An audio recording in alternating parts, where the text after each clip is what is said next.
참 여러분 사랑하고요. 감사합니다. 아까 장로님이 좀 두고 온 교회를 위해 기도해 주셔서 너무 감사했고요. 오늘 새벽 예배 때 좀 부탁을 드렸는데 기억해 주셔서 참 마음이 짠하네요.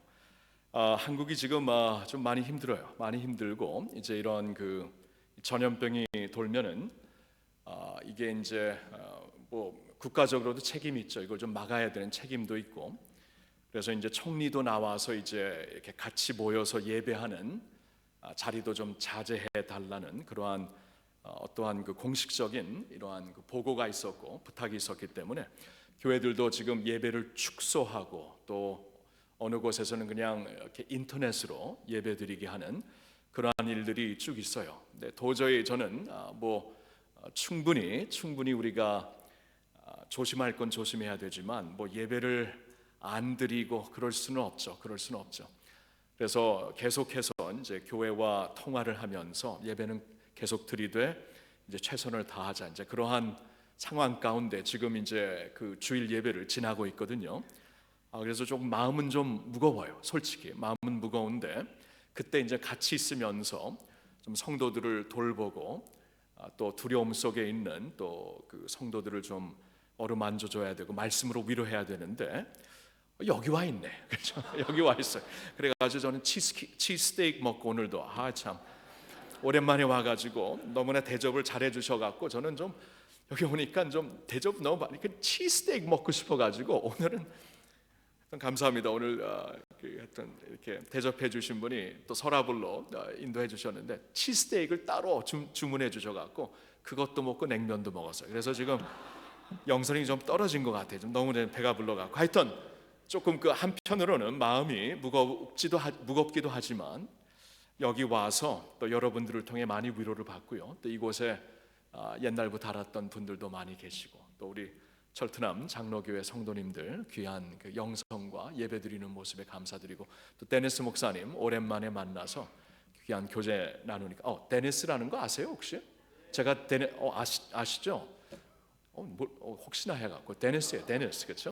저한테는 항상 브라더 데니스인데 하여튼 같이 그 대화 나누면서 많은 그 서로에게 큰 격려와 힘이 되고 있습니다.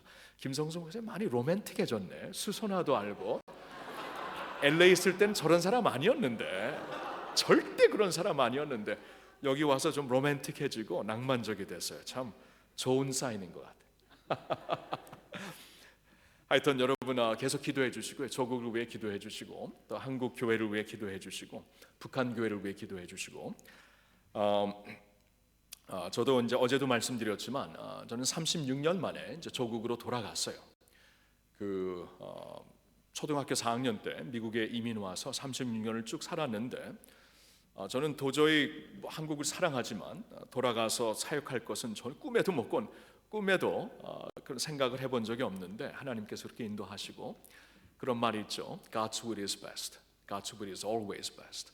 그래서 하나님의 그 뜻으로 알고 하나님께서 강권적으로 인도하셨기 때문에 지금 가서 이제 조국 교회를 위해 한국 교회를 위해 지금 계속 사역하고 있고 또 기도하고 있습니다. 근데 이제 우리 조국 교회가 잘 돼야 우리 나라 교회가 잘 돼 이민 교회도 잘 되고요. 또 선교하는 나라가 되었고 또 북한이 열려야 되는 이 굉장히 그 시기적인 사역이 남아 있기 때문에 여러분들이 반드시 기도해 주셔야 됩니다. 지금 기도가 많이 필요한 우리 나라이고요. 그러나 저는 믿습니다. 그 나라를 주관하시는 분, 또 나라의 한국이든 미국이든 나라의 왕은 하나님이 되시는 줄 믿습니다. 예수 그리스도 우리 왕이 있기 때문에 주님께 기도하는 백성들이 있으면 항상 소망이 있고 또 주님을 왕으로 삼는 그러한 교회들이 있으면 항상 소망이 있기 때문에 낙심하진 않아요. 그런데 하여튼 기도는 많이 필요합니다. 자, 근데 중요한 게 기도죠. 우리가 사람이라면 사람이 일하지만 사람이 기도하면 하나님이 일하십니다. That's the difference, 그렇죠? When man works, man works. When man prays, God works. 그렇죠? That's the difference. 그러니까 우리가 이제 기도하면서 미국을 위해서도 우리가 반드시 기도해야 되겠지만 한국 땅을 위해서, 대한민국을 위해서, 또 북한 땅을 위해서도, 북한 교회를 위해서도 꼭 기도해 주시기를 부탁드립니다.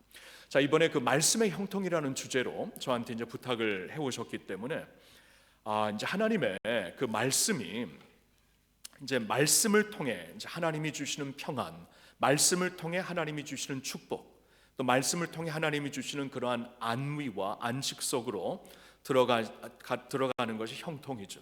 그래서 말씀을 통한 형통한 삶에 대한 그러한 그 내용을 전하기 위하여서 저는 어제도 말씀드렸지만 좀 이렇게 누구를 좀 본을 삼아보자, 이걸 철학적으로 신학적으로 말씀과 형통을 설교하는 것보다는 우리가 삶에서 좀 이렇게 본으로 example로 삼을 수 있는 그러한 그 성경에 좋은 example이 있었으면 좋겠다. 근데 none other than Jesus Christ, 그렇죠? 다른 example보다 예수님이죠.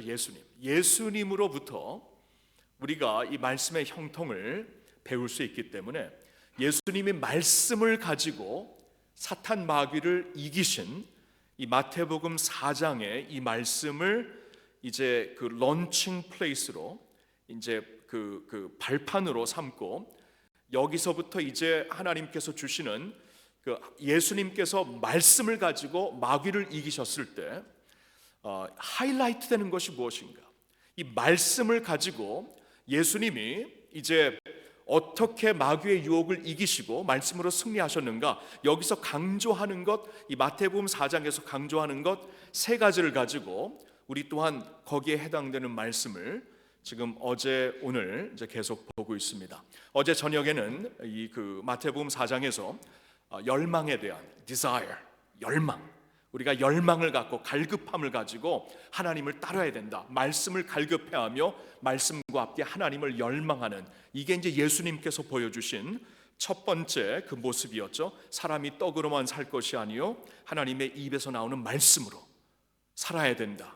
내가 주님께서 40일 동안 금식을 하셔서 배고팠지만, 너무나 줄이셨지만 그 배고픔을 가지고 이 배고픔을 향한 배고픔을 가지고 가졌던 그 디자이어를 하나님께로 트랜스퍼하죠. 그렇죠? 내가 배고파서 떡을 이만큼 원하는 것처럼 This much I want you, oh God 하면서 하나님의 말씀과 하나님을 열망해 하는 것이 이제 예수님께서 우리에게 보여주신 첫 번째 하이라이트였고요. 두 번째 하이라이트는 오늘 아침에 같이 본 신뢰, trust입니다. trust. 하나님의 절대 선하심을 신뢰하는 것이죠.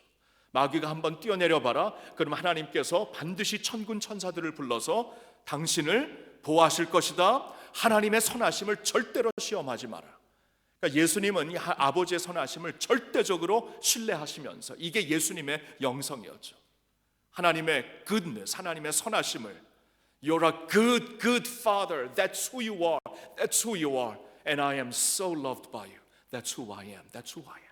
그 주님의 선하심을, 아버지의 선하심을 붙잡고 끝까지 신뢰하시며 아버지의 선하심을 전혀 퀘스천하지 않는 예수님의 그 영성을, 이게 바로 말씀을 가지고 하나님을 신뢰하는 것, 이게 바로 예수님이 보여주신 형통함의 키다. 이것을 우리가 두 번째로 봤고, 오늘은 세 번째로 월십입니다. 세 번째, 예배. 마귀가 와서 이제 마지막으로 마태복음 버전에 마지막으로 예수님을 유혹하는 것은 예배에 관한 것이었습니다. 결국에는 예배예요. 결국에는 마지막에는 예배입니다. 여기서 서느냐 여기서 무너지느냐, 이게 모든 것을 좌우하는 겁니다. 예수님이 여기에 이제 마귀가 와서 이 모든 세상 부귀영화를 보는가, 나에게 한 번만 절하라, 나에게 한 번만 경배하라, 이 모든 것을 주겠다, 공중의 권세를 잡고 있는 마귀가 이러한 오퍼링을 합니다. 이러한 딜을 해요. 그때 예수님께서 사탄아 물러가라, 기록된 바, 하나님의 말씀을 또 한 번 그대로 인용을 하시는데, 기록된 바 우리 하나님 외에 주 외에 다른 것을 경배하지 말아라, 주 외에 다른 것을 섬기지 말라는 하나님의 말씀을 인용하시면서 마귀를 물리치시죠. 사탄아 물러가라. 그렇죠? 결국에는 사탄이 우리를 공격하는 것이 예배예요. 그러니까 결국에 우리가 사탄을 이기고 하나님의 말씀으로 형통하게 되는 것은 예배를 통해서, 예배를. 그러니까 예수님께서 말씀하실 때 사탄아 물러가라, 주 너의 하나님께 경배하고 다만 그를 섬기라 하였느니라, 이에 마귀는 예수를 떠나고, 이 한마디에 떠납니다. 꼼짝을 못하는 거예요. 결국엔 예배입니다. 결국엔 예배예요. 하나님께서 우리를 지으신 이유가 예배하라고 지으신 거죠. 그렇죠? 예배를 하지 못하니까 바벨탑 사건에 사람들이 탑을 세우면서 자기의 어떠한 그 능력과 인간들의 이 존귀함을 막 하늘에 쌓으니까 하나님께서 이 하나님을 알지 못하는 사람들을 온 세상에 퍼뜨리잖아요. 온 세상에 저주하시잖아요. 서로 알아들을 수 없는 언어를 가지고 온 세상에 흩어버리시는, 예배를 제대로 드리지 못할 때 온 세상에 저주가 임합니다. 그러면서 그 저주받은 백성들을 하나씩 다시 불러가지고 하나님께로 이제 하나님의 백성을 삼으시려고 할 때 예배하는 백성들로 만들잖아요. 그렇죠? 하나님의 그 나라를, 하나님의 민족을 세워가지고 이스라엘 백성들이 이제 이 애굽이라는 그 커큰 안에, 애굽이라는 둥지 안에서 이 12지파가 나라가 되잖아요. 엄청나게. 그러니까 하나님께서 왜 애굽을 허락하셨는가? 400년 동안 애굽에 있었으니까 나라가 된 것이에요. 그렇죠? 하나님에겐 다 계획이 있습니다. 선한 계획이 있어요. 근데 그 나라가 되었을 때, 그들을 불렀을 때 한 가지 이유죠. 나를 예배하기 위해서. 모세를 통해 주신 말씀이 내 백성을 보내라. 저들이 이제 광야에 나가서 하나님께 제사를, 예배를 드릴 것이다. 예배하기 위해서 그들을 부르시는 거예요. 그렇죠? 그들이 예배를 제대로 드리지 못해가지고 바벨론으로 흩어졌을 때 하나님께서 그들을 이제 70년 동안 포로 생활을 하게 하시면서 그들을 시험하시고 그들을 연단하시면서 나중에 부르셨을 때는 이 백성이 나를 위하여 내가 지은 백성, 나를 찬양하기 위해, 예배하기 위해 지은 백성이다. 그들을 회복하셨을 때도 예배하는 백성들로 회복을 합니다. 근데 다시 돌아와서도 이 백성들이 그 하나님 앞에서 제대로 서지 못했을 때 나중에 예수님이 오셔가지고, 예수님이 오셔서 처음으로 자신이 메시아라는 것을 알려주셨을 때가 언제였죠? 요한복음 4장에 보니까 수가성 여인 앞에서 처음으로 당신이 메시아라는 것을 제자들에게도 아직 알리지 아니하셨는데 그 여인에게 알리십니다. 근데 어떠한 컨텍스트에서 알리시는가? 예배를 말씀하시면서. 왜냐하면 수가성 여인이 이 예수라는 분, 그때는 메시아인지 몰랐죠. 이분하고 막 대화를 하다 보니까 선지자예요. 이건 보통 분이 아니에요. 선지자라는 것을 깨닫고 이분에게 질문을 합니다. 일평생 조상 때부터 가졌던 질문, 예배에 관한 질문이죠. 당신과 같은 유대 백성들은 예루살렘에서 예배를 드리고 우리 사마리아 백성들은 게르솜 산에서 예배를 드리는데 어디서 예배 드리는 게 옳은 것입니까? 일평생 이것 때문에 나눠져 있는 한과 이 퀘스천이 있었는데 예수님은 그 퀘스천을 그대로 받으시고 맞다, 이것이 인생의 결정적인 질문이다 하면서 그 예배에 대한 질문에 대답을 하시죠. 하나님은 영이시니 하나님께 나오는 자는 신령과 진정으로 예배할지니라. 하나님은 영이, 그러한 하나님, 예배하는 사람들을 하나님이 오늘 찾으신다. 그러니까 예수님도 이제 다시 한번 자신이 메시아로 오신 궁극적인 이유가 신령과 진정으로 하나님께 예배 드리는 백성들을 다시 세우시기 위해서. 그렇죠? 예배해 보니까. 그리고 성경의 마지막 책인 요한계시록을 보면은 이제 마지막 때에 주의 백성들이 마지막 이 환난 때에 사실 이 마지막 때는 예수님이 승천하신 후부터 다시 재림하실 때까지 전체를 가리켜 마지막 때라고 합니다. 그렇죠? 항상 그때가 이제 언제 오실지 모르니까 마지막 때처럼 살라. anytime, 예수님의 부활 승천 그리고 재림 전체를 가리켜 마지막 때라고 하는데, 이 마지막 때를 살면서 주님의 백성들이 무엇을 주목하며 살아야 되는가? 특별히 고난과 환난이 있을 때 무엇을 주목하며 살아야 되는가? 요한계시록에서 주시는 클리어 메시지도 하늘나라를 보여주시면서 하늘에서 끝없이 올려드리고 있는 예배를 바라보게 하죠. 그러니까 우리의 목적지는 예배하는 장소다. 그러니까 우리가 이 지상에 살면서도 천국 백성처럼 살려면 예배로 사는 것이고, 그 온전한 예배, 진정한 예배를 드리면서 이 환난 때를 이기는 것이다. 이기는 자들이 천국에서 영원히 보좌에 앉으신 하나님과 그의 어린 양께 예배를 드리고 있는데 예배를 통해서 사는 것이다. 여러분이 처음부터 끝까지 예배예요. 예배. 그러니까 마귀도 결국 예배를 가지고 우리를 공격하는 것이고, 그러면 우리가 말씀을 붙잡고 결국 형통해지기 위해서, 하나님 안에서 승리하기 위해서, 마귀를 물리치기 위해서는 예배로 감당해야 된다는 것입니다. 아멘입니까?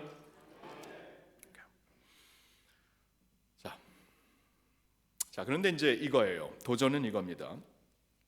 만일 마귀가 예수님을 유혹하고 시험했을 때, 공격했을 때, 그리고 결국 시험하는 것이 예배에 관한 유혹이었다면 우리에게도 똑같이 한다는 겁니다. 성경을 보면은요, 하나님을 모르는 백성들은 예배할 수가 없죠. 그렇죠? 근데 하나님을 아는 백성들은 예배하기 위해 지으신 것이고 만드신 것이고 부르신 것이고 구원하신 것이다. 이게 성경 전체의 말씀인데, 그러면 이제 예배를 구원받은 백성들을 통해 예배 받으시는 것이 이제 하나님의 궁극적인 그 계획이고 기쁨이신데, 근데 그 예배를 미스해요 우리가.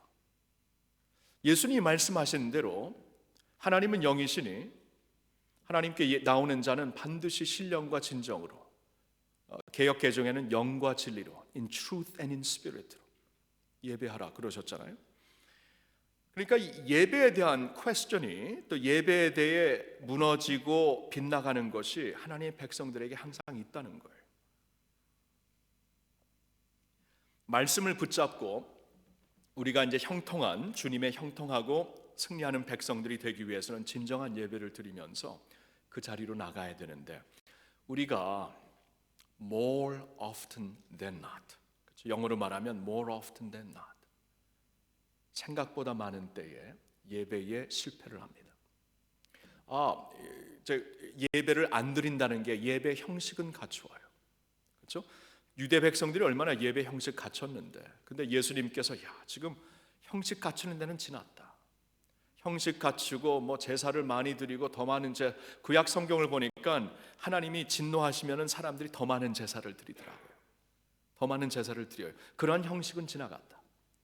형식으로 예배하는 게 아니라, 습관으로 예배하는 게 아니라, 종교성으로 예배하는 게 아니라 신령과 진정으로, 영과 진리로 예배하는 것이다. 예배에 빗나간 것을 계속 성경은 우리에게 지적해주고 있습니다. 그러니까 마귀가 이것부터 흔든다는 거예요. 이걸 흔들면은 하나님의 영광을 흔들 수 있고 우리의 영성을 흔들 수 있고, 예배를 빗나가게 하면 형통하면서 빗나가게 할 수 있고, 진정한 예배, 온전한 예배를 드리지 못하게 만들면은 마귀가 승리한 것이거든요.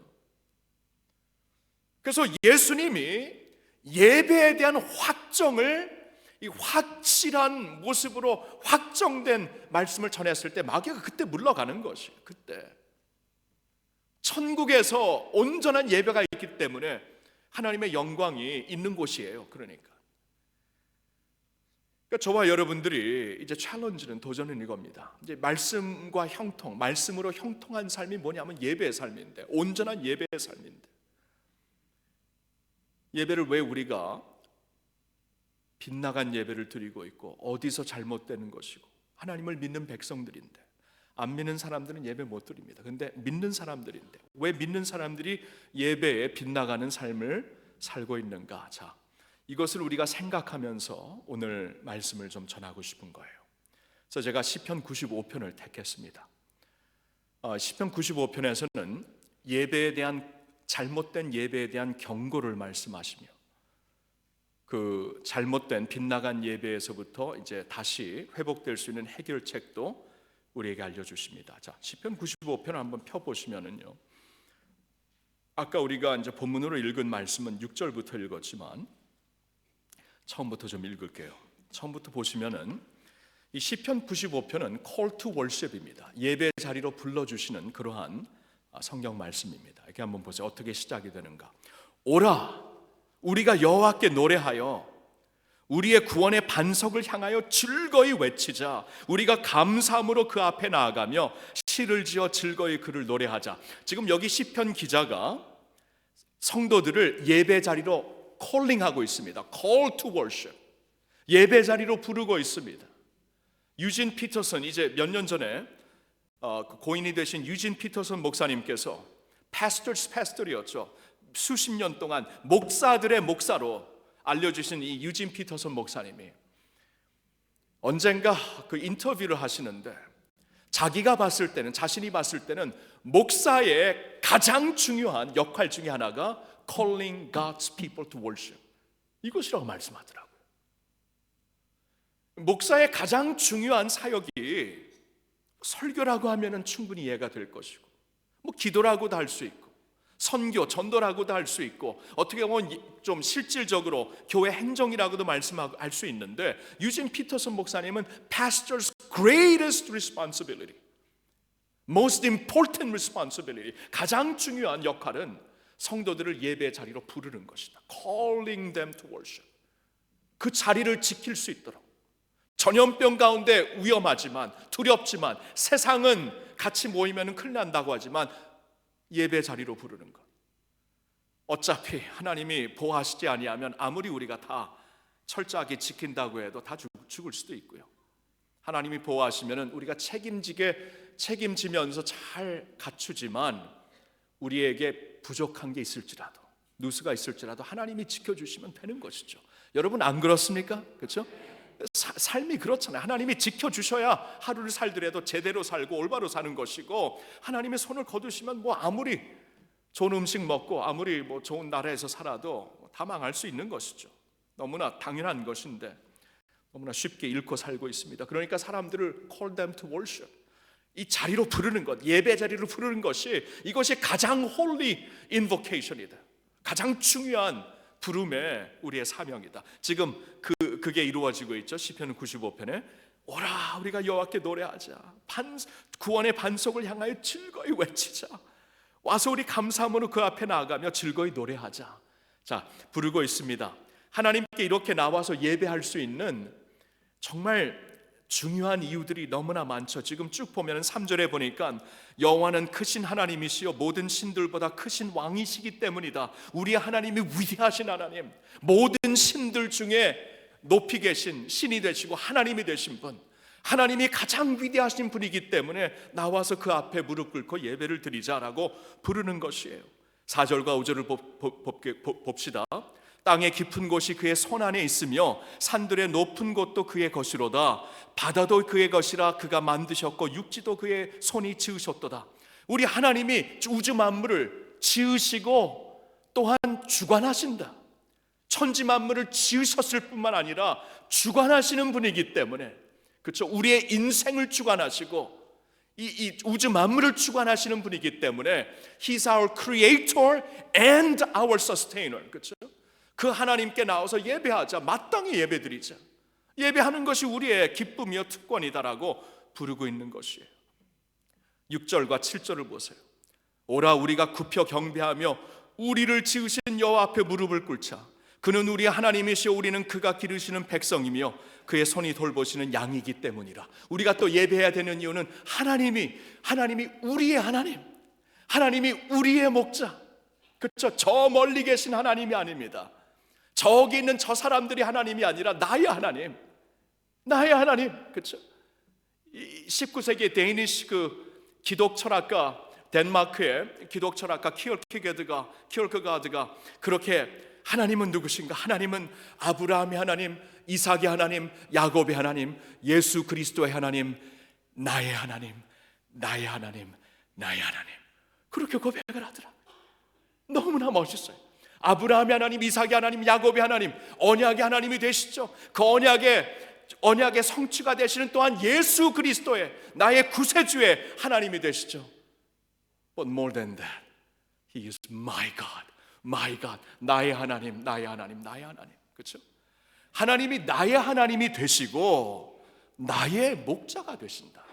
나의 목자, 나를 기르시는 양 같은 나를 버리지 아니하시고 우둔한 양을 버리지 아니하시고 끝까지 지켜주시는 나의 양이 되신다.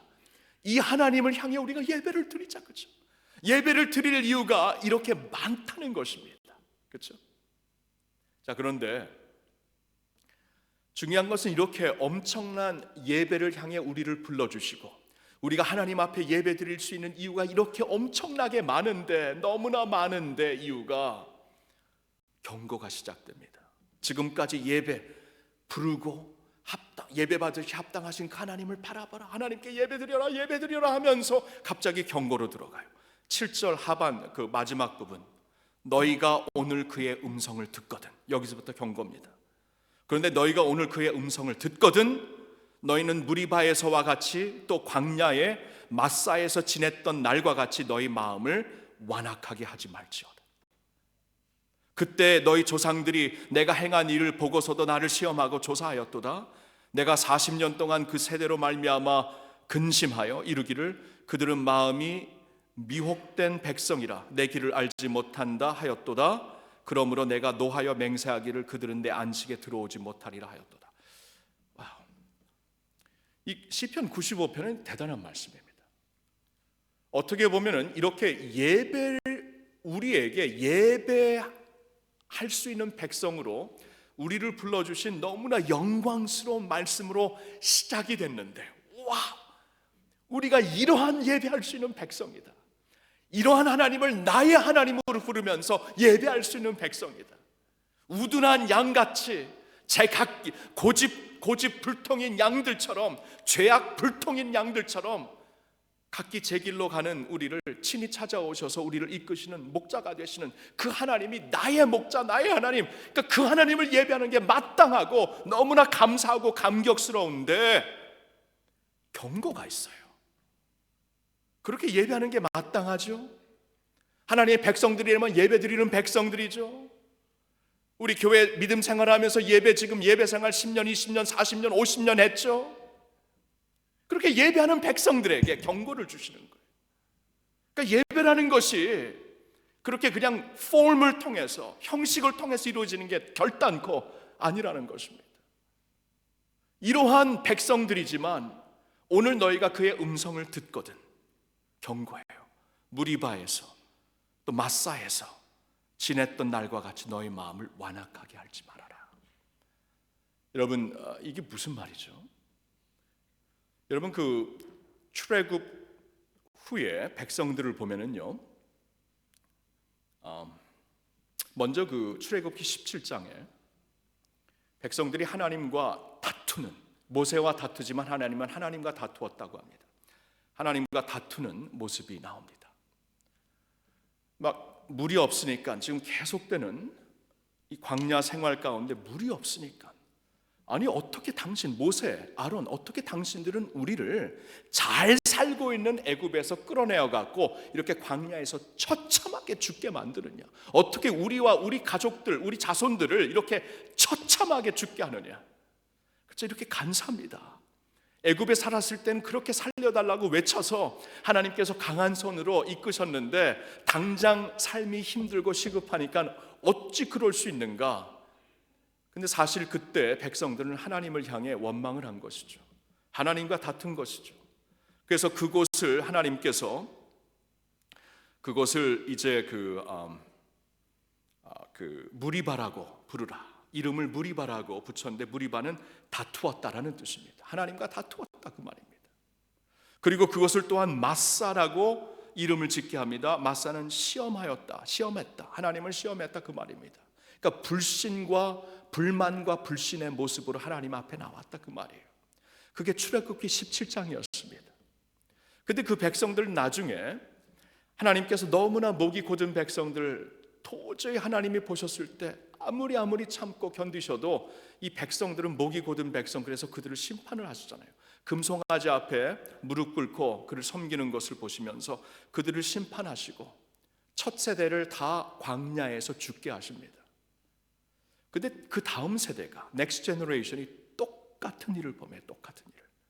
민수기 20장에 다시 한번 물이 없었을 때 모세와 아론과 다투고, 거기서는 이제 모세가 인간이라 참지 못해서 하나님의 말씀을 어기면서 지팡이로 때리죠. 이걸. 그래서 하나님의 거룩함을 가리워서 모세도 나중에는 결국에는 가나안 땅에, 약속의 땅에 못 들어가게 되는데, 똑같은, 그러니까 아비 세대가, father generation이 저지른 죄를 똑같이 그 children generation이 똑같이 짓습니다. 예배에 대한 죄였어요. 하나님께서 여기 시편 95편에 하나님의 백성들, 구원을 아는 백성들, 하나님의 강한 손을 체험했던 백성들, 아침마다 만나를 주시는 하나님의 기적을 아는 백성들, 메추라기로 먹이시는 하나님의 그 손길을 아는 백성들, 매일매일 그 광야에서 보호하여 주시고 산적에서부터 들짐승으로부터 보호하여 주시고 옷과 신발이 낡지 않도록 보호하여 주시는 하나님의 기적을 매일매일 보고 살면서 하나님의 백성들이에요. 근데 어디서 잘못된 것인가? 예배에서 잘못됐다는 겁니다.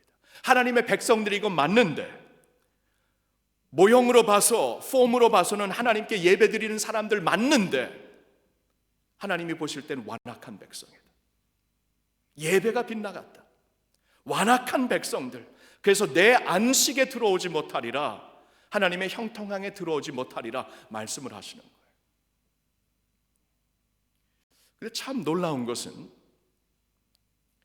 이렇게 출애굽기 17장, 민수기 20장, 지금 본 시편 95편, 그리고 나중에 히브리서 3장에 이 말씀이 똑같이, 그러니까 성경에서 4번을 주시는 경고입니다.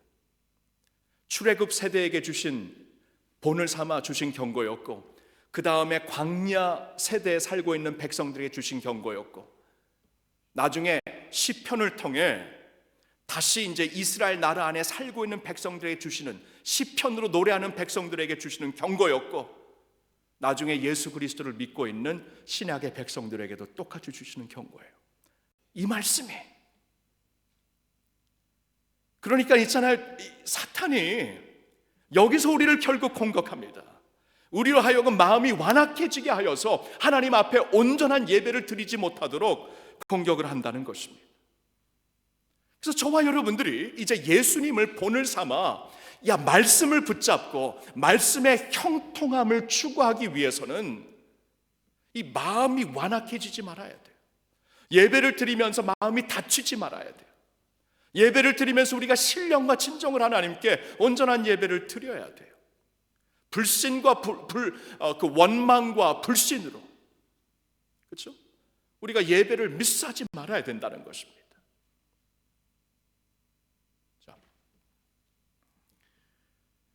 그래서 이제 오늘 그 말씀들을 보면서 제가 몇 군데서 말씀을 봤는데, 마땅히 예배하는 백성들로서 우리가 예배 에센스를 놓치지 않기 위하여, 예배 폼은 있지만 예배 핵심을 놓치지 않기 위하여 우리가 좀 기억해야 될 것이 2가지가 있습니다. 첫째는 이겁니다.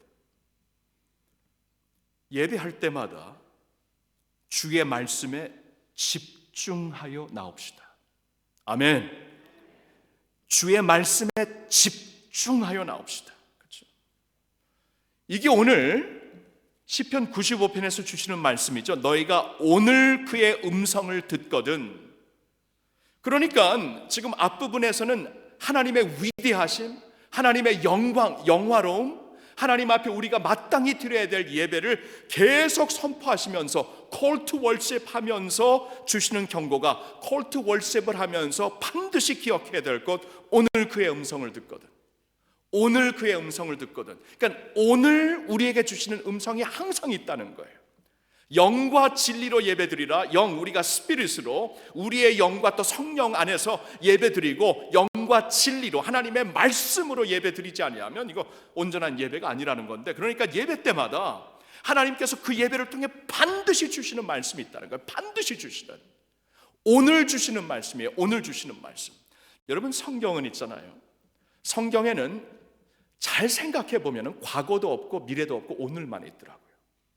과거가 없다는 것이 과거를 우리가 기억하지 않다. 기억하기 위해서 구약 성경이 있고, 이스라엘을 우리에게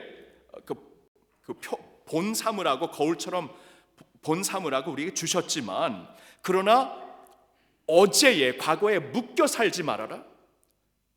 왜냐하면 과거는 지나간 것이에요. 하나님의 섭리 안에 지나간 것입니다. 과거에 묶여 살지 말라는 거예요. 그러면서 동시에 아직 일어나지 않는 내일, 미래에 대해 염려하며 살지 말라고 하십니다. 과거는 이미 지나갔고 내일은 아직 오지 않았습니다. 내일은 아직 안 왔다는 것은 리얼리티가 아니라는 거예요. 리얼리티가 현실이 아닙니다. 그러니까 현실은 오늘이에요. 하나님은 그래서 오늘에 우리에게 주목하게 하십니다. 하나님의 입장에서는 오늘이에요, 오늘.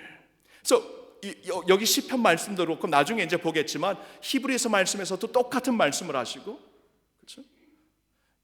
고린도후서 6장에서도 보라 오늘이 은혜의 날이다, 오늘이 구원받을 날이다, 오늘을 강조하세요. 우리 인간들은 피조 세계는 이 4차원 세계 안에 살고 있으면서 공간과 스페이스 앤 타임 안에 묶여 있습니다. 그렇죠? 공간과 시간 안에 묶여 있어요. 그래서 우리는 이 공간이 다고 우리는 지나가는 이 그 시간 안에 묶여 있기 때문에 어제와 오늘과 내일이 있지만 하나님은 공간 안에 시간 안에 갇혀 있는 분이 아니시죠. 그 위에 계신 분이죠. 그래서 하나님은 하루가 천년 같고 천년이 하루 같다. 그러니까 하나님에게는 우리의 시간 관념으로 하나님께서 펑션 안 하십니다. 근데 그래서 성경은 하나님이 무엇을 보시고 항상 역사하시는가? 오늘이에요. 지금이에요. 지금. 그러니까 오늘 주시는 말씀이 있다. 지나간 과거에 묶이지 말라. 과거를 통해 배우는 것은 중요하지만 묶이지 말라. It's already past.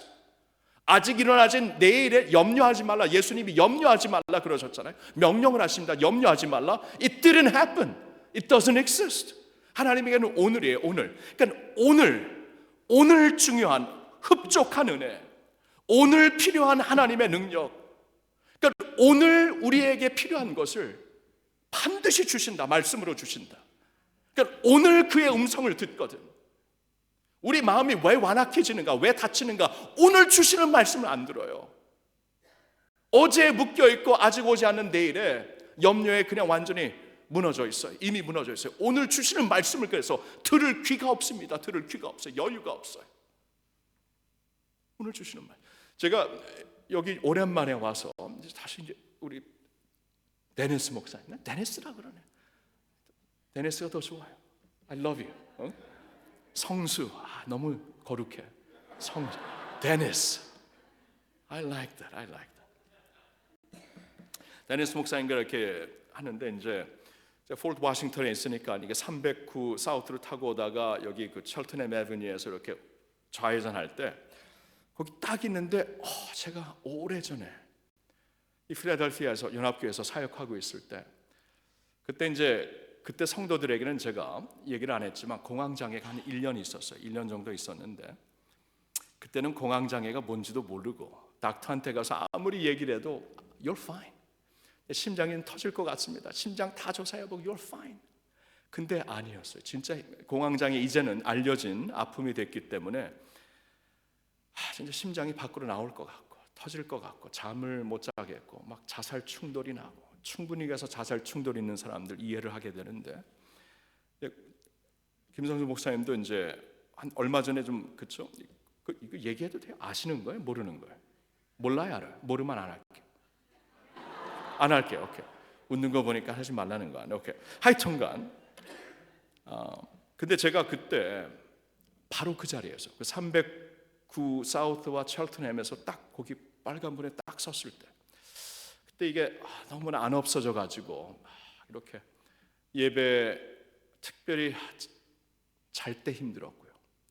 예배 인도하고 설교할 때 너무 힘들대. 설교할 때 연합교회 교인들 모르셨죠? 너무 힘들어 갖고 제가 그 예배 순간 비투인에 항상 밖에 나가서 호흡 조절하고 왔습니다. 밖에 나가서 아무도 없는 뒷문으로 나가서 호흡 조절하고 와서 또 다음 예배 인도하고 항상 그랬는데요. 한 1년 동안 그랬는데 왜 이렇게 안 없어지나? 그 닥터는 모르겠다 그러고 아무렇지도 않다 그러고 와이프는 남편한테 모르니까 좀 기도하면서 이거 이겨내야지 왜 그러시냐고. 여자요 참 너무나 잔인하도다 막 이런 마음이 생겼는데 하여튼 근데 I remember 그 자리에서 이렇게 그날도 이렇게 빨간불이 있어 갖고 있는데 막 가슴이 또 찌기 시작하고 막 그럼 막 뛰쳐나가고 싶거든요. 갑자기 그때 하나님께서 말씀을 주세요. 갑자기 말씀을 주세요. 그렇게 많이 알았던 말씀. 아무것도 염려하지 말고 오직 모든 일에 기도와 간구로 너희 아랠 것을 감사함으로 하나님께 아뢰라.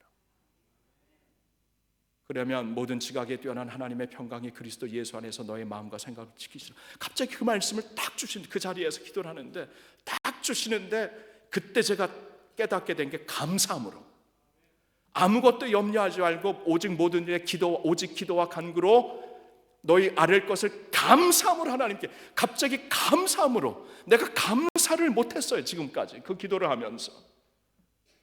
지금 내게 필요한 은혜가 지금 하나님께서 말씀으로 주시고 있었는데 감사함으로 뭘 감사할 수 있나 계속 생각을 해봤습니다.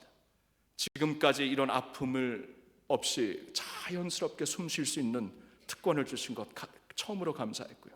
그때까지만 해도 브리딩이, 이 심장이 노멀하게 뜨는 것이 take for granted, 당연한 것으로 알았는데 당연한 것이 아닙니다. 하나님께서 허락을 하셔야 돼요. 감사하게 되었고요. 그리고 더 감사한 것은 성도들의 신음소리가 들리기 시작합니다. 성도들이 왜 자살 충돌을 하고, 왜 예수 믿는 사람들이 자살 충돌을 하는, 왜 예수 믿는 사람들이 디프레션에 빠지고, 전에는 이렇게 이렇게 공감하는 척했지만 공감할 수가 없었어요. 기쁨이 있는데 Joy of the Lord is my strength라고 항상 하는데 이게 뭔가 마음속에는 공감이 없었는데 하나님께서 공감을 하게 해주세요. 제가 그 자리에 있으니까 그러면서 wow, this is something to be thankful for. 너무나 감사해. 이제 진짜 목사가 되어가는구나. 그래서 막 그 자리에서 막 감사를 하기 시작해서 처음으로 이 공황장애 때문에. 근데 제가 기억이 나요. 그때는 그냥 지나가는데 한 며칠 후에 없어졌어요. 그냥. 언제 없어졌는지도 모르고 그냥 없어졌어요. 그때 뭐 약도 없었고.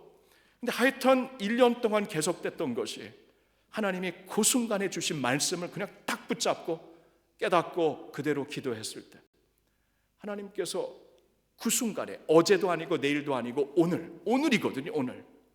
오늘 주시는 하나님의 흡족한 은혜 말씀 안에 분명히 있습니다. 분명히 있어요. 분명히. 시편 119편 164절에 주의 의로운 규례들로 말미암아 내가 하루 7번씩 주를 찬양하나이다. I love this. 주의 의로운 규례들로 말미암아 내가 하루 7번씩, 하루 7번이라는 것은 하나 둘 셋 넷 7이 아니라 7번. 이게 온전한 수죠. 하루 종일 그런다는 거예요. 주의 의로운 규례들, 말씀이에요. 하나님의 율법, 하나님의 말씀으로 말미암아 내가 하루에 수십 번, 수백 번 주를 찬양하나이다. 지금 이 시간에 필요한 말씀을 항상 주시기 때문에, 흡족한 은혜를 반드시 말씀을 통해 주시기 때문에, 하물며 하나님께서 예배하는 백성들을 예배 자리로 인도하실 때 말씀을 안 주시겠습니까? 그러니까 예배하는 자리에 나오시는 것도 중요하지만 진짜 중요한 것은 마음을 내가 사로잡는 거예요.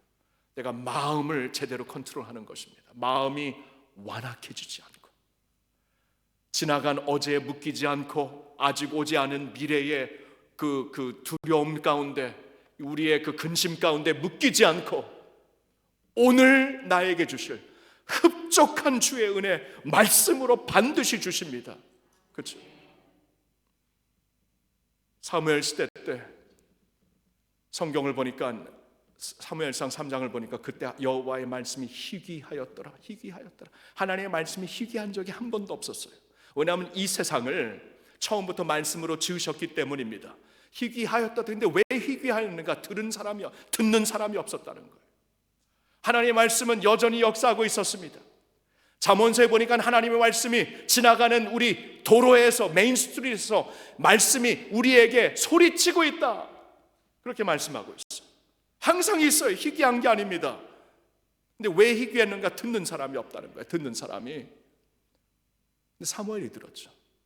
엘리도 안 들었어요. 그때 대제사장도 하나님의 말씀에 귀를 열지 않고 있었고 영적인 안테나를 올리지 않고 있었는데, 오늘날로 말하면 영적인 촉이 안 섰다는 거예요. 말씀을 향해.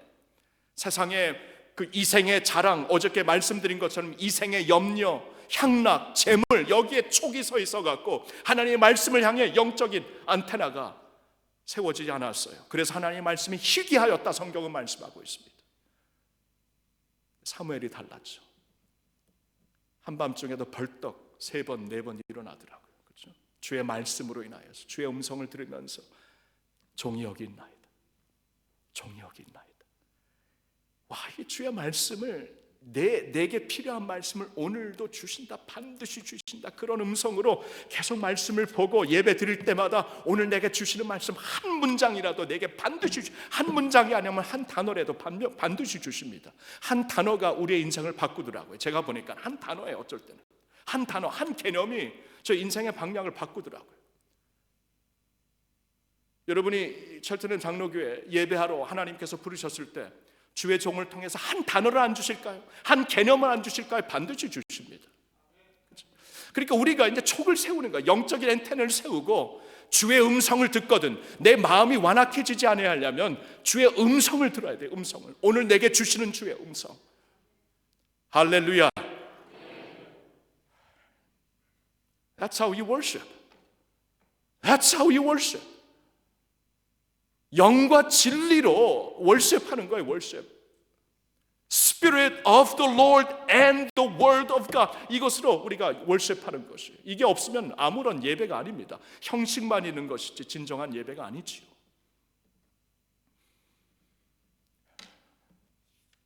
그러니까 주의 말씀에 집중하며 나옵시다. 이게 첫 번째 드리는 권면이고요. 우리가 제대로 예배하기 위해 또 한 가지 중요한 게 있어요. 성경을 보니까 서로 권면하며 격려합시다. 서로 권면하고 격려합시다. 자, 여러분 성경을 한번 펴볼까요? 히브리서 3장입니다.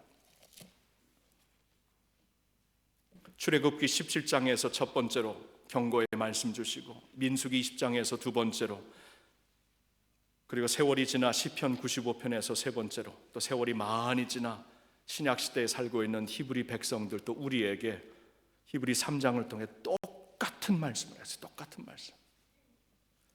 3장 7절부터 보세요. 그러므로 성령이 이르신 바와 같이 오늘 너희가 그의 음성을 듣거든. 우리가 방금 전에 보았던 시편 95편의 말씀입니다. 오늘 너희가 그의 음성을 듣거든 광야에서 시험하던 날에 거역하던 것 같이 너희 마음을 완고하게 하지 말라. 거기서 너희 열조가 나를 시험하여 증언하고 40년 동안 나의 행사를 보았느니라. 그러므로 내가 이 세대에게 노하여 이르기를 그들이 항상 마음이 미혹되어 내 길을 알지 못하는도다 하였고 내가 노하여 맹세한 바와 같이 그들은 내 안식에 들어오지 못하리라 하였다 하였느니라. 그러면서 보세요. 형제들아 너희는 삼가 혹 너희 중에 누가 믿지 아니하는 악한 마음을 품고 살아계신 하나님에게서 떨어질까 조심할 것이요 오직 오늘이라 일컫는 동안에 매일 피차 권면하여 너희 중에 누구든지 죄의 유혹으로 완고하게 되지 않도록 하라. 자, 똑같은 말씀을 주시면서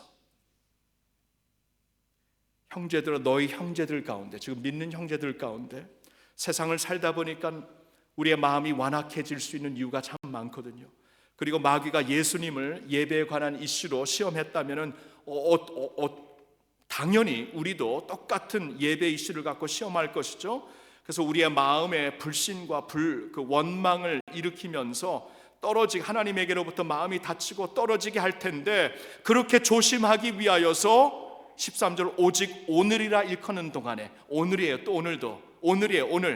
오늘 말씀하시고 오늘 일컫는 어제도 아니고 내일도 아니고 오직 오늘만 있습니다. 오늘이라 일컫는 동안에 매일 피차 권면하여 너희 중에 누구든지 죄의 유혹으로 완고하게 되지 않도록 하라.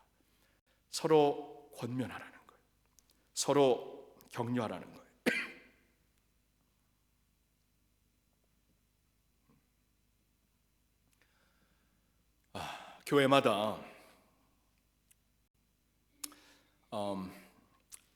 교회마다 이 핵심 사역 중에 저는 반드시 소그룹 사역이 있다고 봅니다. 반드시 이건 성경에서 이렇게 외면할 수 없는 하나님의 가르침이에요. 너무나 많은 곳에 있습니다. 히브리서에서도 우리가 잘 아는 그렇죠? 너희가 이 세대를 본받지 말고 오직 그날이 가까움을 볼수록 서로 모이기에 힘쓰고 사랑과 선행을 격려하자. 이게 히브리서 10장의 말씀인데요. 여기서도 피차 권면하는 거, 피차. 그러니까 마음에 다 시험을 받고 있기 때문에 완악해질 수밖에 없기 때문에 살다 보면은 마음이 다칠 수밖에 없는 이슈들이 너무나 많기 때문에 그때는 우리가 서로 격려하고 권면하는 거예요. 나도 한때 그런 아픔이 있었어요. 근데 하나님께서 나에게 그런 은혜를 주셨습니다. 조금만 우리 참고 기다려 봅시다. 그러면 똑같은 상황에서 어려움을 겪고 하나님의 도우심을 받은 사람들의 얘기를 들으면 다시 마음의 기운이 생깁니다. 힘이 생겨요. 하나님의 소망을 붙잡게 됩니다. 이게 스몰 그룹의 매력이에요. 소그룹의 매력이에요. 예배를 통해서는 하나님이 영과 선포되는 말씀을 듣게 하시지만 스몰 그룹, 성도들의 이 작은 그룹을 통해서는 서로를 통해, 형제 자매를 통해 하나님의 은혜를 듣게 하세요. 하나님께서 베푸신 은혜를 듣게 하세요. 아, 그랬구나. 당신에게도 그랬으면 나에게도 그러실 거야. 나도 믿어. 당신의 하나님이 나의 하나님이지. 나도 믿어볼게. 그래, 우리 믿어보자. 우리 한번 기도해보자. 이럴 때에서 우리가 기도하면서 함께 한번 소망으로 견뎌보자. 이게 우리의 소그룹에서 할 수 있는 너무나 중요한 사역입니다. 피차 권면하라. 오늘 그의 음성을 듣거든 완악한 마음으로 예배 자리에서 우리가 떨어지지 않도록 서로 돌아보자. 여러분, 우리가 오늘날 교회가 왜 연약해지지 않으면은 서로 돌아보지 않아서 그래요. 하나님께서 말씀하시는 교회의 개념은 모퉁이 돌이신 예수님, 갈라디아서 2장 20절 말씀을 보니까 모퉁이 돌이신 예수님이 여기 있고 그 돌에 하나씩 쌓여지는 겁니다. 근데 모퉁이 돌이 있는데 모든 돌들이 같이 압력으로 쌓여지는 옛날식으로 시멘트를 통해 발라지는 돌들이 아니라 서로 압력으로 세워지는 교회, 이 빌딩 컨셉이 교회예요. 에베소서 2장을 보니까 그게 교회라면은, 그러니까 내가 반드시 그걸 홀로 설 수가 없는 겁니다. 모퉁이 돌이신 예수님이 계신데 내가 있으면 반드시 내 옆에 또 한 형제가 있을 거고 그 옆에 또 형제가 있어야 되고 그 옆에 또 형제 자매가 있어야 되고 이런 식으로 하나님의 교회가 세워지게 되어 있어요. 그렇죠? 이게 주님의 교회라고 말씀하십니다. 그러니까 같이 세워지지 아니하면 나도 무너지는 것입니다. 나도 무너지는 거예요. 그러니까 내 형제를 돌보고 피차 권면하는 것이 나를 돌보는 것이에요. 오늘날 교회가 왜 연약해지는가, 왜 힘들어지는가 보니까 서로를 돌보지 않아요. 피차 권면을 안 해요. 성경 말씀대로 우리가 받은 은혜를 갖고 피차 나누지 않습니다. 은혜를 같이 나누지 않고 서로 기도하지를 않아요. 주일날 우리 순장님들한테도 좀 말씀을 전하려고 해서 그때 조금 더 제가 구체적으로 말씀을 전하려고 하는데, 여러분, 이 교회의 필수 사역 중에 하나가 이 소그룹이고요. 이 소그룹 사역을 통해서 서로 권면하고 격려하는 것은 내가 사는 길입니다. 내가 사는 길이고 내 자식들이 사는 길이에요. 아프리카 이런 속담이 있습니다. 빨리 가려면 홀로 가고 멀리 가려면 같이 가라. 홀로 가는 게 훨씬 더 편하고 빨리 갈 수가 있어요. 근데 멀리는 못 갑니다. 결단코 멀리 못 가요. 가다 보면은 어두워지고 야생동물이 나타나고 아프리카에서 얼마나 정글에 막 있고 얼마나 무서워요. 두려워요. 혼자 있을 수가 없습니다. 정글까지는 홀로 빨리 갈 수 있지만 멀리 가려면 반드시 같이 가야 돼요. 천천히 가더라도. 이게 아프리카 속담인데 많은 지혜가 있는 것 같아요. 조금 성경적인 버전으로 바꿔본다면 빨리 가려면 홀로 가되 끝까지 가려면 같이 가라. 끝까지 가려면. 이게 하나님의 권면입니다. 끝까지 가려면 같이 가라. 그게 교회다. 그게 주님의 교회다. 인도의 순다싱이라는 분이 있습니다. 인도의 사도 바울이라고 불렸던, 전에 사도 바울이라고 불렸던 순다싱이라는 분이 있는데, 이분이 막 전역을 돌아다니면서 전국을 돌아다니면서 말씀을 전하고 복음을 전하는 전도자였는데, 하루는 그 북인도의 그 히말라야 산맥을 이렇게 산까지는 올라가지 않았지만 그 산맥 밑에서 이렇게 마을과 마을 사이를 지나가는데 뜻밖의 눈보라가, 아직 눈보라가 칠 때가 아닌데 뜻밖의 눈보라가 와서 밤에 큰일 났다. 여기서 조금만 지체되면 난 죽게 될 것이다. 얼어서 죽게 될 것이다 하면서 빨리 다음 마을로 막 빨리 가려고 했는데 가다 보니까 쓰러진 한 사람이 있었습니다. 잠시 이렇게 헤지테이트 했대요. 망설였대요. 저 사람을 살리려다가 우리 둘 다 죽을 텐데 할 수 없지 하면서 가는데 차마 갈 수가 없어가고 그 사람을 엎혀가지고 진짜 있는 힘 없는 힘 다 써가지고 간신히 다음 마을로 가게 되었다고 합니다. 근데 그 다음 날 일어나서 마을 사람들이 막 수근수근 되는 소리가 있는데 그 똑같은 길을 걸어오다가 어느 두 형제가 얼어서 죽었다는 것을 듣게 돼요. 근데 그 두 형제가 이렇게 지나간 그 시간을 들어보니까 자기보다 조금 앞에 지나간 두 형제였습니다. 근데 두 형제도 분명히 그 쓰러져 있는 사람을 보고 지나갔는데, 지나가다 나중에 그냥 눈보라에 얼어서 죽게 된 상황이었다는 것을 알게 됐어요. 그때 순다성이 깨닫습니다. 내가 살았던 이유는 저 사람의 온도였구나. 저 형제를 내가 업고 가면서 막 그 힘들었지만 그때 막 열이 나고 또 그 형제의 몸의 열을 통해서 내가 살게 된 것이구나. 그때 그가 미처 이제 깨닫게 됩니다. 세월이 흘러서 언젠가 제자들이 순다승 선생님에게 물었다고 합니다. 선생님, 하루는 이 세상에서 가장 힘든 짐이 무엇입니까? 가장 힘든 짐이 무엇입니까? 왜냐면 하여튼 짐에 대해 하나님의 말씀이 있잖아요. 서로의 짐을 지고 막 그런 말씀이 있는데, 그러면 우리가 사역을 하면서 우리가 져야 되는 가장 힘든 짐이 뭡니까? 순다승이 그때가 생각이 나서, 그 히말리아 그때가 생각이 나서 이렇게 대답을 합니다. 이 세상에서 가장 힘든 짐은 아무 짐도 안 지는 것이란다. 아무 짐도 안 지는 것, 너가 죽는 것이기 때문에 아무 짐도 안 짓는 것이 가장 힘든 짐이다. 하나님의 말씀, 서로 짐을 져라. 그러면서 하나님의 계명을 완성하여라. 하나님의 뜻을 완성하여라. 하나님의 뜻은 내 이웃을 내 몸과 같이 사랑하라는 것이다.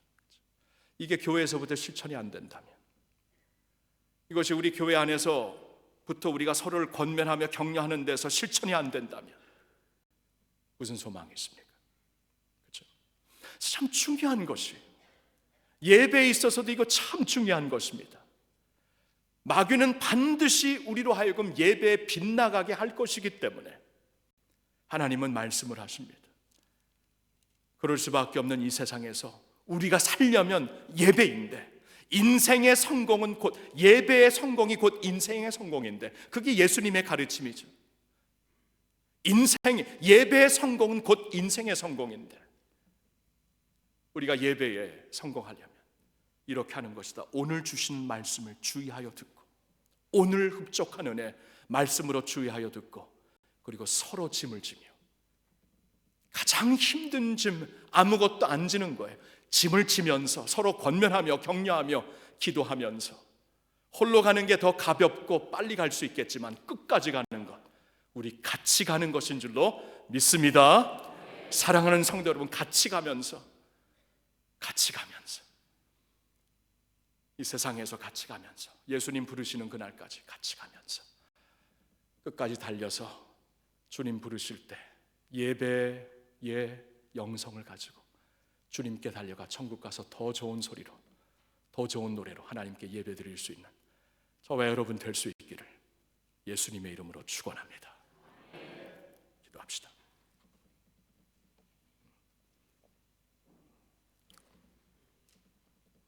여러분, 우리의 예배를 한번 생각해 보겠습니다. 예배의 형식은 있는데 예배의 진정한 핵심이 있습니까? 예배의 모형은 있는데 예배의 영성은 있습니까? 여러분, 우리가 예배를 잃으면 다 잃는 것입니다. 예배에 실패하는 것은 인생에 실패하는 겁니다. 하나님께서 그러시잖아요. 내 안식에 들어오지 못한다. 실패하는 거예요. 그러면 예배의 성공은 인생의 성공입니다. 우리가 예배에 진정 하나님 앞에 온전한 예배, 진정한 예배 드리기 위해서 오늘 주시는 두 가지 교훈을 마음에 품고 기도하고 싶어요. 첫째로는 오늘 내게 주시는 말씀을 우리가 주의하며 갈급하며 기다리며 나오는 것입니다.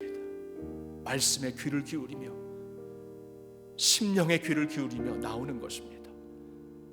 여러분, 이 시간에 기도합시다. 예배할 때마다 주님의 말씀에 나의 마음을 활짝 열고 영혼의 안테나를 들고 그곳을 향해 안테나를 뻗치고 내게 오늘 주시는 말씀에 주의하며 그 말씀을 붙잡으며 기쁨으로 나오는 예배 되게 해달라고 우리 한번 이 시간에 기도합시다. 지금까지 그러지 못한 것을 우리가 회개하며 그냥 모형으로 형식으로 드렸던 예배를 회개하며 하나님 이제는 말씀으로 우리를 살리시는 하나님, 오늘도 흡족한 은혜 말씀으로 주실 줄 믿습니다. 예배 때마다 이 말씀을 내가 받기 위하여 갈급하고 기뻐하고 기대하는 마음으로 나오게 하여 주시옵소서. 우리 한번 주여 외치고 다 같이 기도하겠습니다. 주여.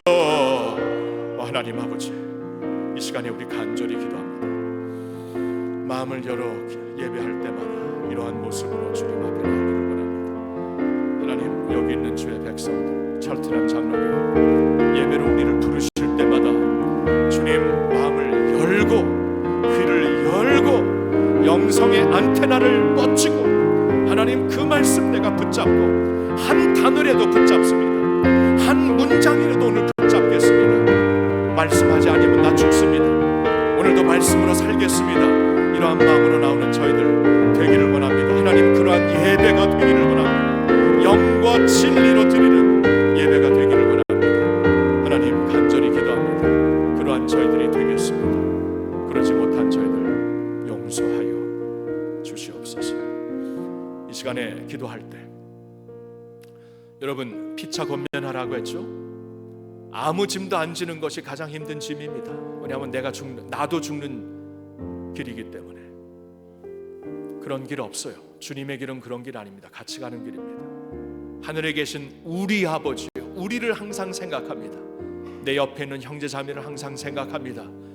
그들에게 내가 격려하고 권면할 수 있는 게 무엇인가 항상 생각합니다. 저 교회에서는 소그룹이 참 중요합니다. 핵심입니다. 하나님, 지금까지 나 홀로 빨리 가려고 했던 것 이제 내려놓습니다. 끝까지 가야 되는데 함께 끝까지 가겠습니다. 주 안에서 맺어주신 형제 자매들과 함께 서로 권면하며 격려하며 기도하며 끝까지 가겠습니다. 주님, 그러한 교회, 그러한 제가 되겠습니다. 그러한 마음으로 주여 이번엔 세 번 외치고 기도합시다. 주여, 주여, 주여. 주님, 그렇습니다. 하나님, 우리가 서로를 돌보지 아니하면 교회는 세워질 수 없고 서로 돌보지 아니하면 나도 설 수 없음을 주님 깨닫습니다. 하나님, 이러한 자리에서부터 나를 인도하여 주시옵소서. 이러한 자리에서부터 주여 우리를 도와여 주시옵소서. 아무 짐도 안 지고 가다가 나도 죽을 것이고 주님, 형제들의 짐을 서로 지라고 말씀하시죠. 서로 짐을 지면서 하나님의 법을, 하나님의 계명을 완성하라고 하신 주님의 형상을 기억합니다.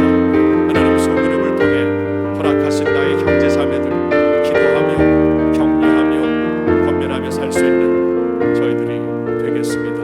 그러한 철트렘 장로교회 되게 하여 주시옵소서. 하나님 아버지, 생각해보면 우리의 가장 큰 특권은 예배의 특권입니다. 어떻게 내가 하나님을 예배할 수 있나요? 어떻게 내가 살아계신 하나님 앞에 나와서 인격적인 예배를 드릴 수 있나요?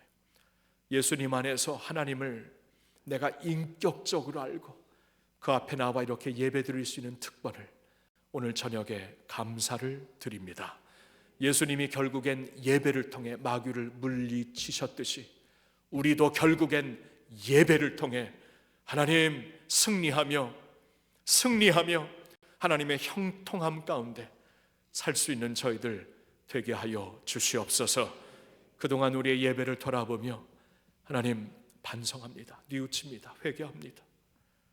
형식적으로 예배하는데, 습관적으로 예배하는데 그동안 너무나 우리가 익숙해지지 않았나요?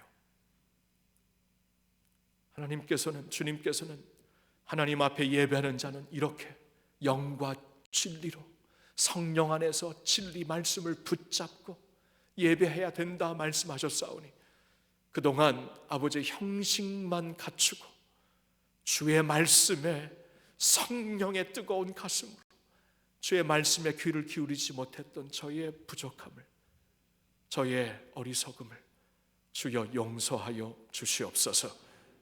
오늘 그의 음성을 듣거든, 오늘 주의 음성을 듣거든 오늘도 우리에게 흡족한 은혜를 말씀으로 주시고 오늘 우리에게 필요한 능력을 말씀으로 주시는 하나님이 되시는 줄 믿습니다. 예배할 때마다 주님, 우리가 마음을 열고 말씀을 들을 수 있는 그러한 하나님의 백성들 되게 하여 주시옵소서. 이 철트남 장로교회가 예배 때마다 말씀에 깊이 들어가는 하나님의 백성들, 주님의 교회 되게 하여 주시옵소서. 하나님 아버지, 그리고 서로를 권면하며 피차 격려하고 권면하며 하나님 앞에 나오라고 하신 말씀을 주님, 우리가 깊이 새기기를 원합니다.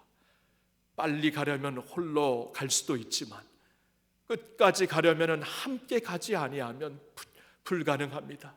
하나님, 이거 반드시 깨닫게 하옵시고, 내가 이제 주의 섭리 가운데 형제 자매, 나의 가족으로 알게 된 형제 자매들을 같이 품고 함께 걸을 수 있는 주님의 백성들 되게 하여 주시옵소서. 내게 베푸신 은혜를 같이 나누면서 그 은혜가 내 안에는 갑절의 은혜가 될 것을 믿습니다. 그리고 듣는 자에게는 새 힘을 얻어 소망으로 인내할 수 있는 하나님의 축복이 될 줄로 믿습니다. 주님, 서로 권면하고 서로 격려하고 축복하며 기도하는 그러한 주님의 백성들, 주님의 교회 되게 하여 주시옵소서. 하나님 사랑합니다. 감사합니다. 우리가 예배할 수 있는 하나님 되심을 너무나 감사하고요, 너무나 위대하신 하나님, 나의 목자로 알면서 주님 앞에 나오는 이 특권 한 번이라도 당연하게 생각하지 말고 늘 영광스럽게 생각하며 주 앞에 예배에 성공하여 인생에 성공하는 저희들 모두가 되게 하여 주시옵소서. 우리 주 예수님의 이름으로 감사드리며 기도하옵나이다. 아멘.